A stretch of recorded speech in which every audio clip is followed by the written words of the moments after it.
Come on. Cette semaine, Tennis sur Média revient sur les dernières contre-performances du tennis espagnol. L'actuel numéro 1 espagnol et le meilleur joueur de l'histoire du pays ont tous deux quitté le meilleur tournoi ibérique du circuit ATP. D'abord, Rafael Nadal, le matador a montré de belles choses au Master de Madrid, en sortant notamment l'Australien Alex de Minaur, avant de céder en huitième de finale face au Tchèque Jiří Leheča.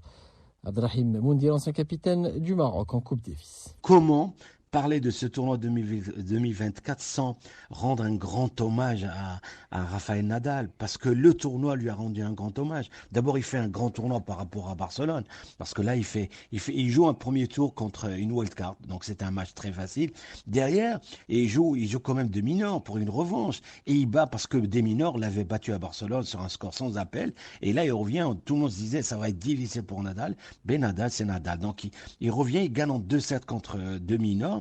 Et là, on s'est dit, ça y est, il est mort. Mais derrière, il joue Pedro Cachin, l'Argentin, et il gagne en 3-7, 6-3 au troisième. Donc, c'est énorme. Mais écoutez bien, pour la belle histoire, c'est que à la fin du match, Cachin vient et il le souffle dans l'oreille et dit « Monsieur Nadal, vous avez été un modèle pour moi. C'est grâce à vous que aujourd'hui, je suis à ce niveau de la compétition. Est-ce que je peux vous demander comme souvenir une serviette ou un t-shirt ?» Donc imaginez-vous, le mec, il est au troisième tour d'un tournoi, un Master 1000, et il ose demander le t-shirt à Nadal. C'est là on voit que Nadal a été et sera toujours un grand monsieur du tennis. Donc Nadal, qu'est-ce qu'il fait? Il va lui chercher un t-shirt et un bandana, il lui remet. Donc c'est formidable.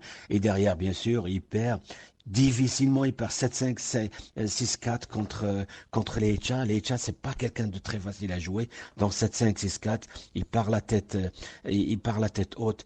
Et l'hommage qui lui a été rendu par le tournoi est à l'image d'une grande star de cinéma ou de rock'n'roll. Mais on reste dans le tennis, donc c'est une grande star de tennis. Donc c'est des histoires comme ça qu'on aime toujours voir sur les terrains. De son côté, Carlos Alcaraz, numéro 3 mondial et double tenant du titre à Madrid, a été renversé en quart de finale du Master par le numéro 8 mondial Andrei Rublev, 4-6, 6-3 et 6-2 en à peine 2 heures de jeu.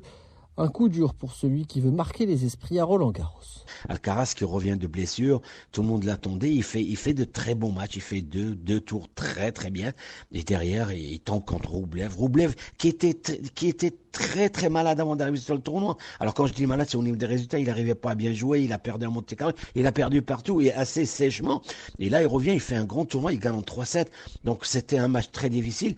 Pourquoi? Parce qu'Alcaraz est quand même le tenant du titre, il a gagné 2 fois, donc c'est une grande surprise. Et attention, pour parler des surprises, on avait souvent, et moi en premier, j'avais critiqué le jeu des Américains sur terre battue. Et bien là, Taylor Fritz, il fait un immense tournoi. Il faut toujours rendre à César ce qui lui appartient. Il faut lui rendre cet hommage parce que, attention, il fait un grand tournoi parce que il bat des joueurs, de réels joueurs de terre battue. D'abord, il bat l'Argentin Sébastien Baez, l'Argentin qui a très bien joué pendant la tournée américaine, l'Amérique latine sur terre battue. Il le bat 6-2, 6-3. C'est un score, c'est une raclée, permettez-moi l'expression.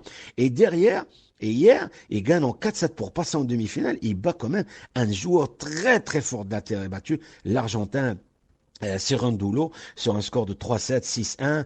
Il gagne le premier set 6-1, après il perd 3-6, après il gagne 6-3. Donc il va jouer à la demi-finale, c'est très très bien. Donc tout ça, c'est pour dire que quand un joueur fait des bons résultats, il faut lui rendre cet hommage, alors que Taylor Fritz, c'est pas un joueur de terre battue. Et bien sûr, un autre joueur qui était un petit peu malade ces derniers temps, et ben là je parle du Canadien Auger Aliassime qui bat Rude 6-4, 7-5. Donc c'est un très très très bon tournoi pour Taylor Fritz et Auger Aliassime. Privé de Novak Djokovic cette année, le Master de Madrid a perdu ses 2 joyaux en cours de route. Désormais, le tournoi espagnol n'a plus que 4 prétendants à la victoire finale.